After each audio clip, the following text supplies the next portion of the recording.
Selamat datang di Radio Horror Official, tempat di mana cerita gelap, bisikan mistis dan rahasia tersembunyi terungkap. Di sini, kami membawa kamu masuk ke dalam dunia penuh misteri yang tak terjamah. Siapkan diri dan nyalakan imajinasimu, karena setiap malam kegelapan akan bercerita. Jangan lupa untuk like, komen, dan subscribe agar kamu tidak ketinggalan cerita horor terbaru dari kami. Baiklah, tanpa berlama-lama lagi, langsung saja ke ceritanya.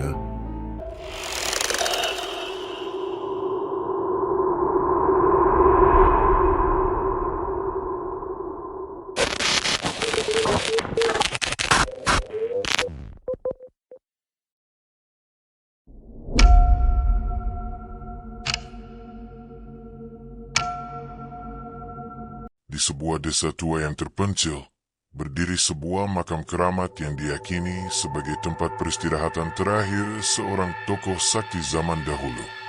Makam itu terletak di ujung desa, tepat di bawah pohon beringin tua yang akarnya menjuntai hingga menyerupai tirai hitam.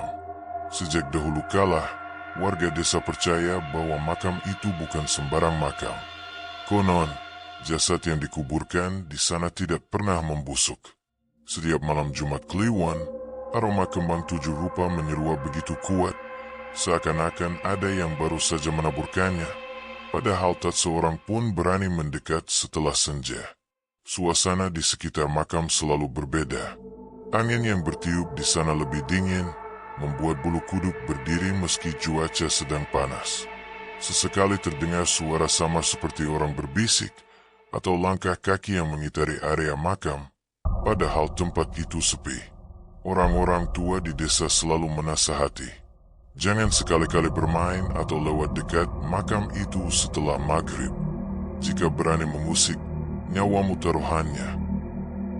Larangan itu bukan tanpa sebab. Sudah ada beberapa kejadian aneh menimpa orang-orang yang nekat.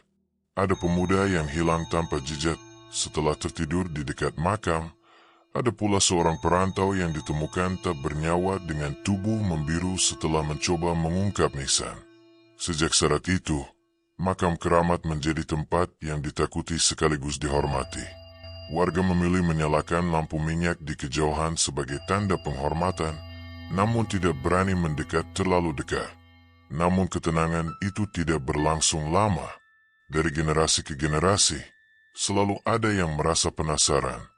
Dan pada suatu malam, muncul sosok seorang pemuda bernama Bima yang nantinya akan menjadi awal dari teror mengerikan. Malam itu, suasana desa begitu sunyi. Hanya suara jangkrik dan sesekali lolongan anjing yang terdengar di kejauhan. Seperti biasa, beberapa pemuda desa berkumpul di pos ronda. Mereka duduk sambil menyalakan rokok kretek dan bercengkerama untuk menghilangkan rasa kantuk. Di antara mereka ada Bima, seorang pemuda yang terkenal keras kepala, penuh rasa penasaran, dan selalu menantang hal-hal mistis. Berbeda dengan teman-temannya yang patuh pada larangan orang tua, Bima justru sering menjadi asal cerita-cerita mistis desa. "Ah, kalian ini penakut semua," ucap Bima sambil memutar, mengepulkan asap rokok. "Makam keramat itu cuma makam biasa. Orang tua kita aja yang suka lebay biar kita takut." Temannya, Roni, menatap Bima dengan serius. "Jangan asal ngomong, Bim. Kau tahu sendiri kan, dulu ada orang hilang di sana. Sampai sekarang jasadnya gak pernah ketemu." Bima tertawa keras, menampar Roni. "Itu hanya cerita supaya anak kecil tidak main jauh-jauh. Kalau memang ada hantu, kenapa tidak muncul sekalian di depan kita?" Ucapan Bima membuat beberapa pemuda lain gelisah. Mereka saling pandang, hingga salah satu di antara mereka, Jaya, tiba-tiba berkata dengan nada menantang, "Kalau berani, coba saja kau ke makam itu malam ini. Jangan cuma bacot doang." Bima sesaat, lalu tersenyum tipis. Matanya menyala penuh kesombongan. "Boleh. Kalau aku buktikan kalau enggak ada apa-apa, kalian semua harus traktir aku seminggu penuh di warung busung." Suasana pos ronda hening. Angin malam tiba-tiba terdengar kencang, membuat dedaunan bergemerisik seakan ikut mendengarkan kesepakatan berbahaya itu. Dengan langkah penuh percaya diri, Bima bangkit dari duduknya. Ia mengambil senter kecil yang tergantung di pos ronda, lalu menyalakannya. Cahaya putih redup menerobos kegelapan malam. Baiklah, kalian semua lihat sendiri. Aku akan pergi ke makam itu sekarang. Beberapa pemuda mencoba mencegah, namun Bima tak peduli. Sambil bersiul pelan, ia melangkah meninggalkan pos ronda, menembus jalan setapak yang gelap, menuju makam keramat yang selama ini dijauhi orang. Di belakangnya, teman-temannya hanya bisa menatap dengan wajah cemas. Mereka tahu yang dilakukan Bima bukan sekedar nekat, tapi sebuah kesalahan besar. Langkah Bima semakin jauh meninggalkan pos ronda. Jalan setapak menuju makam keramat hanya diterangi cahaya redup senter yang digenggamnya. Di kanan kiri, pepohonan bambu bergoyang diterpa angin, menghasilkan suara berderit yang menyerupai bisikan lirih. Makin dekat ke makam, hawa dingin terasa menusuk. Bima sempat bertengkar, namun egonya menutupi rasa takut yang mulai muncul. Hanya angin malam, jangan jadi tidur, Bim, gumamnya, mencoba menenangkan diri. Namun tepat ketika ia melewati pohon beringin tua yang menjulang tinggi, telinganya menangkap sesuatu. Samar-samar terdengar alunan gamelan Jawa, suara gong, kendang, dan sarang bergema di jarak jauh. Irama itu begitu pelan, seolah datang dari bawah tanah. Bima menghentikan langkahnya. Ia menajamkan telinga, memastikan. Semakin lama, suara itu semakin jelas, bercampur dengan suara samar sinden yang melantungkan tembang Jawa kuno. Aneh, bisiknya, keningnya berkerut. Mana mungkin ada gamelan tengah malam di tempat ini ya? Belum sempat ia berpikir lebih jauh, cahaya senter menyorot ke arah nisan di bawah beringin. Sekilas ia melihat bayangan hitam berkelebat cepat, seolah berlari mengitari makam. Bima spontan mundur. Siapa itu? Teriaknya lantang, coba tegar meski jantungnya berdegup kencang. Tak ada jawabannya, hanya suara gamelan yang makin pelan, lalu hilang begitu saja, seolah tak pernah ada. Bima menarik napas panjang, lalu tertawa kecil untuk menutupi rasa takut. Halah, pasti cuma imajinasi. Aku nggak boleh kalah sama omongan kosong orang kampung. Dengan pengirim yang mulai berkedip lemah, ia melangkah lebih dalam, tepat menuju pusara makam keramat. Namun tanpa ia sadari, dari balik akar beringin yang menjuntai, sepasang mata merah samar mulai memperhatikannya dalam diam. Bima berhenti di depan sebuah pusara tua. Nisan itu terbuat dari batu hitam, penuh lumut, dengan tulisan Jawa kuno yang hampir tak terbaca. Aroma anyir bercampur kembang setaman tiba-tiba menusuk hidungnya, padahal tidak ada seorang pun yang menaburkan bunga di sana. Ia jongkok, menyorotkan senter ke arah nisan. Saat itulah, angin dingin meniupkan kencang, membuat dedaunan beringin bergetar keras. Bima merasa seolah ada sesuatu yang mengawasinya. Siapa yang berani datang malam-malam begini? Suara berat dan serak tiba-tiba terdengar dari belakang. Bima terperanjat. Ia segera menoleh, dan di bawah cahaya senter samar terlihat seorang kakek tua berdiri dengan tongkat kayu di tangannya. Bajunya subur, wajahnya dipenuhi keriput, namun sorot matanya tajam dan menusuk.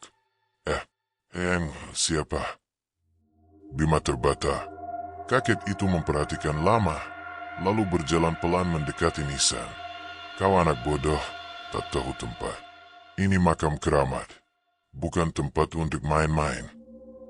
Bima mencoba tersenyum kaku, menutupi rasa takut yang semakin mencekik.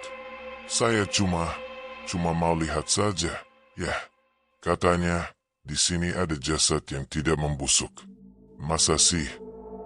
Kakek itu mengetukkan tongkatnya ke tanah. Suara duk, gemuruh keras, membuat Bima tersentak. Benar, jasad orang sakti yang dikubur di sini tidak hancur, tidak lapuk dimakan tanah. Kau kira itu cerita kosong? Itu sebabnya semua orang dilarang mendekat setelah senja. Bima terdiam, bulu kuduknya meremang. Kakek itu memandang tajam, suaranya bergetar seperti menahan amarah. Kalau kamu berani mengusik, dia akan bangun. Dan sekali kamu melihatnya, jangan harap bisa hidup tenang lagi. Angin tiba-tiba berhembus dingin, membuat lampu senter Bima kembali berkedip-kedip. Bayangan akar beringin tampak seperti tangan-tangan panjang yang siap meraih tubuhnya. Bima menelan ludah, namun di balik ketakutan yang menyelusup, rasa penasaran justru semakin membara di hati. Alih-alih mundur, ia hanya tersenyum tipis dan berkata dalam hati, "Kalau memang ada jasad yang tidak membusuk, aku harus membuktikannya sendiri." Malam berikutnya, rasa penasaran Bima tak datang reda. Kata-kata kakek penjaga makam justru semakin mengusik pikiran. Dia ingin membuktikan apakah benar jasad yang terkubur di makam itu tidak membusuk atau hanya cerita karangan orang desa untuk menakut-nakuti. Di dalam ruangan, Bima menyiapkan perlengkapan.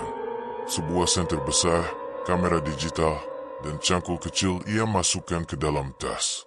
Ia juga membawa botol air mineral dan rokok, seolah-olah benar hendak melakukan ekspedisi. Kalau aku berhasil memotret, aku bisa buktikan pada semua orang kalau cerita itu cuma omong kosong, gumamnya sambil tersenyum penuh keyakinan. Sekitar pukul 11 malam, Bima berseru keluar rumah. Langkahnya cepat, menembus kegelapan jalan setapak makam keramat. Bulan sabit menggantung di langit, sementara kabut mulai turun, membuat suasana semakin menyeramkan. Sesampainya di area makam, hawa dingin langsung menyergap tubuhnya. Suara jangkrik dan burung malam tiba-tiba hilang, berganti dengan keheningan yang menekan dada. Bima berhenti sejenak, menyalakan rokok untuk menenangkan diri. Ia menatap nisan tua di bawah pohon beringin. Di bawah situ katanya jasad tidak membusuk ya? Kita lihat saja. Dengan tangan gemetar namun penuh nekat, Bima mulai menggali sedikit tanah di samping pusara menggunakan cangkul kecil. Setiap kali cangkul menghantam tanah, terasa ada getaran aneh, seolah tanah itu menolak untuk dibuka. Tiba-tiba, dari arah akar beringin, terdengar bisikan sama. "Bim, Bim, pulanglah." Bima mendongat, menyorotkan senter ke sekeliling. Tak ada siapapun, hanya akar-akar gantung seperti tali hitam yang bergoyang pelan. Ia mengusap keringat dingin yang mulai mengalir di pelipis. "Halah, sugesti aja. Aku gak boleh berhenti sekarang." Namun semakin dalam ia menggali, aroma anyir bercampur bunga melati-lai menyeruak kuat, membuat perut mual. Senter di tangan tiba-tiba berkedip-kedip, seakan hampir padam. Dan saat itulah, tanah di depan pusara bergetar halus, seolah ada sesuatu di dalam sana yang mulai bergerak. Galian kecil di samping pusara semakin dalam, dan bau anyir bercampur wangi kembang lay semakin menusuk hidung. Bima berusaha menahan mual, namun rasa penasaran membuat tangannya tak berhenti. Tiba-tiba, hawa di sekitar makam berubah drastis. Udara yang semula dingin kini terasa pengap, seperti ada sesuatu yang menekan dari segala arah. Bima berhenti sejenak, keringat dingin membasahi pelipisnya. Senter di tangan kembali berkedip-kedip, lalu meredup. Dalam cahaya yang goyah, ia melihat sesuatu yang membuat bulu kuduknya berdiri. Gumpalan kain putih lulu muncul di antara galian tanah. Bima membelalak, menatap tak percaya. Itu bukan kain biasa, seratnya lembab, menempel pada noda tanah basah, tetap seperti kain kafan. "Ya Tuhan," bisiknya. Belum sempat ia berpikir, suara bisikan lirih terdengar tepat di telinga. "Bim, kenapa kau bangunkan aku?" Bima terperanjat, tangannya gemetar hebat. Ia menoleh ke kanan, ke kiri. Tak ada siapapun. Tapi suara itu jelas sekali, seperti berasal dari dalam tanah. Napasnya berburu.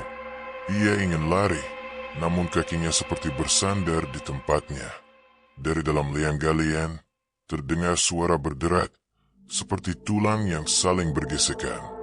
Tanah bergetar halus, lalu retak-retak kecil mulai terbentuk di sekitar pusara. Senter Bima tiba-tiba padam, gelap gulat macet. Hanya suara napasnya yang terengah-engah bercampur dengan bisikan sama. Tubuhku belum hancur, kau yang pertama melihatku. Bima berusaha menyalakan kembali senter. Setelah beberapa kali klik, cahaya redup akhirnya muncul. Saat cahaya itu menyorot ke arah galian, terlihat jelas sepotong jari tangan membiru dengan kuku panjang menghitam perlahan keluar dari tanah. Bima menjerit tertahan, mundur sambil jatuh terduduk. Namun diungkapkannya justru membuat tanah berguncang lebih kuat. Seakan-akan sesuatu dari dalam sana benar-benar berusaha keluar. Bima mundur, jantungnya berdegup kencang. Namun matanya tak bisa lepas dari galian tanah di depan pusara itu. Jari membiru yang tadi muncul kini bergerak-gerak, meremas tanah seperti seseorang yang berusaha mengeluarkannya. Tanah bergetar lebih keras. Batu nisan retak sedikit demi sedikit, dan dari celah galian terdengar suara erangan berat. Bima membungkusnya, tubuhnya kaku. Tiba-tiba, di balik cahaya senter yang bergetar di tangan, ia melihat bayangan purih panjang berkelebat cepat di antara akar beringin. Bayangan itu berputar mengitari pusara, seperti mengurung Bima agar tidak bisa lari. Astaga, suaranya tercekat, nyaris tanpa nafas. Angin dingin berhembus kencang, membawa bau anyir bercampur bunga Kamboja yang semakin menusuk. Daun-daun beringin jatuh berguguran, menutupi sebagian galian. Dan tiba-tiba, buk, tanah di dalam pusara memercik ke udara, seolah ada kekuatan besar yang menghantam dari bawah. Dari dalam galian itu, muncul sepotong kain kafan kusam, tersingkap sedikit, menampilkan kulit pucat kehijauan penuh tanah yang melekat. Tidak mungkin, Bima menandatangani. Pucat pasti, bisikan kembali terdengar, kali ini lebih keras, seperti suara dari dalam dada kosong. Kenapa kau membangunkan aku? Kenapa kau menyentuh peristirahatanku? Senter di tangan Bima padam lagi, membuatnya terjerembab dalam kegelapan. Hanya suara erangan dan desir angin yang mengitari telinga. Dan saat matanya menyesuaikan dengan gelap, ia sadar ada sosok putih panjang dengan wajah terbungkus kain luluh, berdiri tegak di seberang pusara, menatap lurus ke arahnya. Bima berteriak histeris, suaranya menggema di tengah malam, tapi teriakan itu justru ditelan oleh heningnya pekuburan keramat. Teriakan Bima pecah di malam sepi, namun justru hilang ditelan kegelapan. Kakinya berusaha berdiri, namun tubuhnya lembong. Senter yang terjatuh berputar di tanah, cahaya redupnya menyorot pusara yang kini berguncang hebat. Tanah perlahan merekah. Dari celahnya, muncul tangan pucat kehijauan yang sudah terisi belatung, meraba udara, seolah mencari pegangan. Suara krek, krek, terdengar jelas, seperti tulang yang dipaksa bergerak setelah lama membatu. Bima membeku di tempat, mata memelotot dan berkedip saat melihat kepala perlahan keluar dari dalam kubur. Kain kafan yang menempel di wajahnya sudah robek-robek, menampilkan kulit membusuk berwarna kehitaman. Dari rongga hidungnya meneteskan cairan pekat, sementara mulut membuka sedikit, mengeluarkan suara erangan panjang. Bima menutup mulutnya dengan tangan, berusaha menahan diri. Namun matanya tak bisa diubah ketika sosok itu mulai bangkit. Seluruh tubuhnya berlumur tanah, sebagian kain kafan masih melekat, namun koyak di sana-sini. Yang paling mengerikan adalah sepasang mata, merah menyala, berkilat di tengah kegelapan. Sosok itu menatap lurus ke arah Bima. Aku tidak pernah hancur, tidak pernah mati. Siapa yang berani membangunkan aku? Suaranya parau, menggema di antara akar-akar beringin. Bima tak mampu lagi. Ia menjerit sekencang-kencangnya, lalu berlari terbirit-birit meninggalkan makam. Kata-kata kasarnya menampar wajahnya. Akar beringin seolah berusaha meraih kakinya, namun ia terus berlari, terengah-engah dengan tubuh gemetar.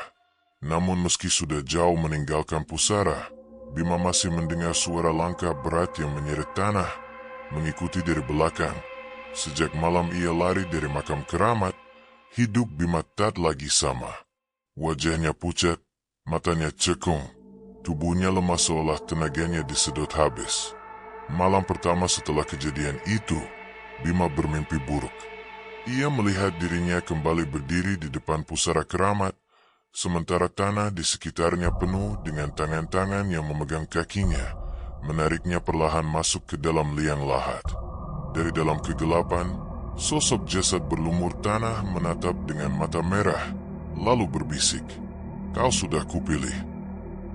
Bima terbangun dengan teriakan. Napasnya terengah-engah, keringat dingin membasahi seluruh tubuh.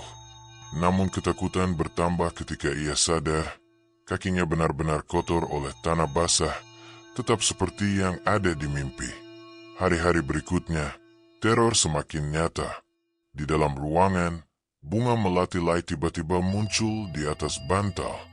Kadang-kadang, saat ia membuka lemari, ada tanah pekuburan menempel di pakaiannya. Tubuhnya mulai penuh lebam, seolah ada tangan tak kasat mata yang mencengkeramnya setiap malam. Luka-luka itu muncul tanpa sebab, meninggalkan bekas warna biru kehitaman. Ibunya sempat terkejut ketika menemukan Bima tengah malam berdiri di halaman rumah, menatap kosong ke arah jalan menuju makam. Saat dipanggil, ia hanya menoleh pelan dengan kosong, lalu terjatuh pingsan. Gangguan itu mencapai puncaknya ketika ia kembali bermimpi, tapi kali ini jauh lebih nyata.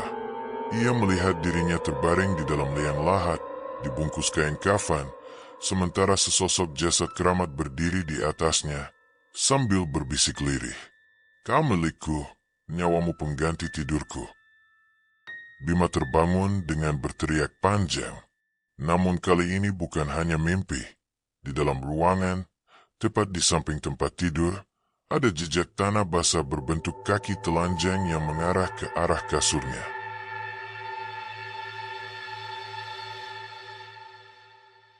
Pagi itu, rumah keluarga Bima kedatangan seorang tamu.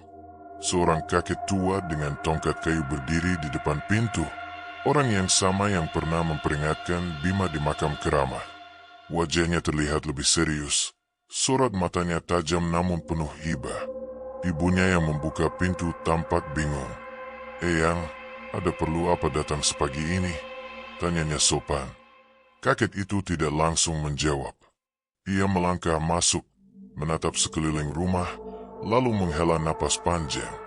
"Anakmu sudah mengusik sesuatu yang tidak seharusnya."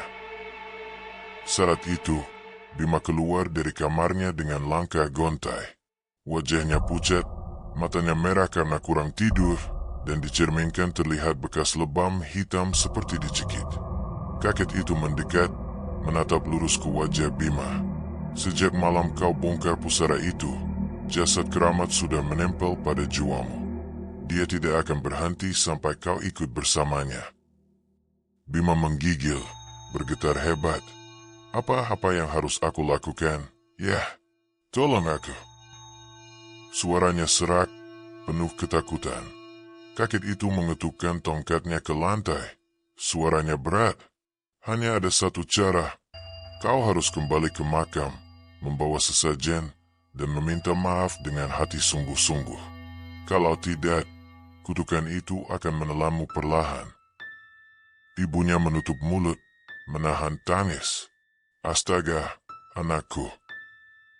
Namun kakek itu menambahkan dengan nada muram, "Tapi ingat, kadang maaf tak cukup. Jika arwah sudah memilih, maka yang hidup hanya bisa pasrah." Suasana rumah tiba-tiba hening.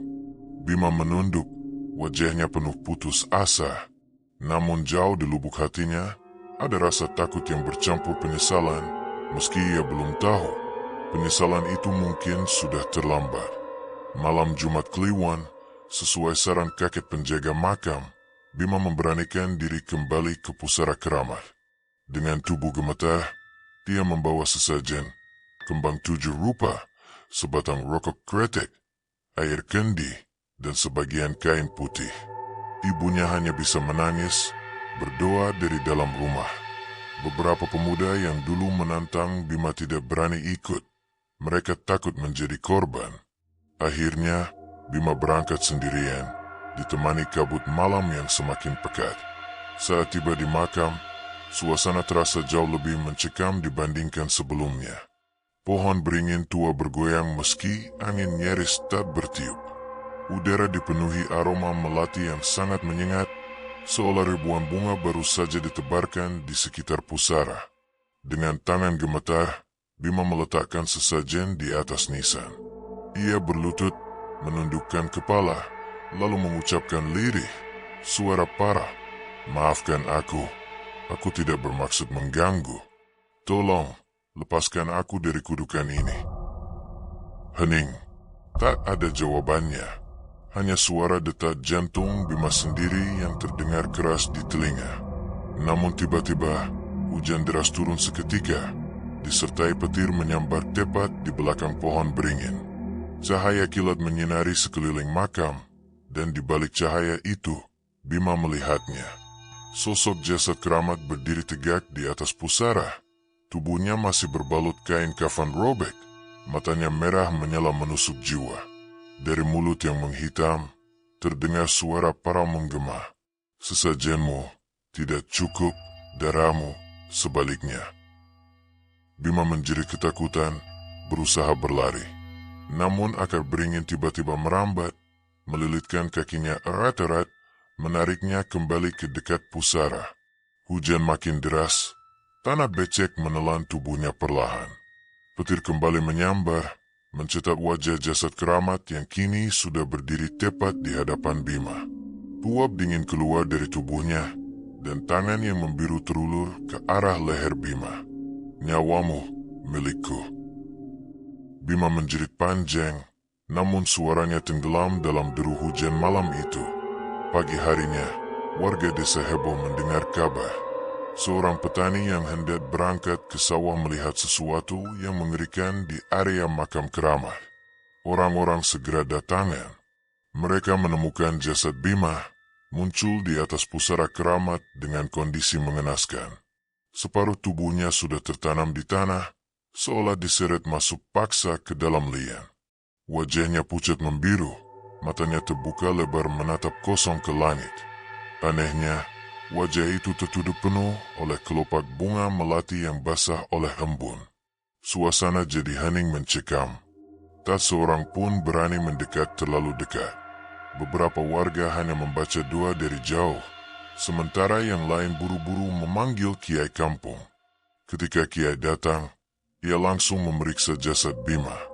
Dengan suara lirih penuh wibawa, ia berkata, "Sudah kukatakan, makam ini bukan untuk main-main.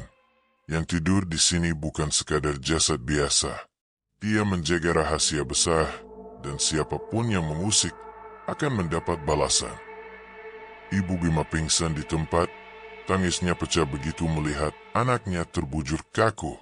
Para warga akhirnya mengangkat jasad Bima dengan hati-hati. Namun anehnya, tubuhnya begitu berat, seolah ada kekuatan yang menahannya agar tetap berada di pusara itu. Butuh 6 orang pria untuk bisa mengangkatnya keluar. Bima dimakamkan kembali di pemakaman umum, jauh dari pusara keramat. Namun sejak saat itu, aroma melati selalu tersium di rumah keluarganya setiap malam Jumat Kliwon. Konon, beberapa warga masih melihat sosok Bima berjalan sendirian ke arah makam dengan wajah penuh bunga melati, seolah-olah ia tidak pernah benar-benar pergi. Makam keramat itu pun semakin ditakuti, bahkan oleh mereka yang dulu sering melewatinya. Tidak ada lagi yang berani bercanda atau menantang di sana. Karena semua tahu, jasad di makam keramat tidak pernah tidur sendiri.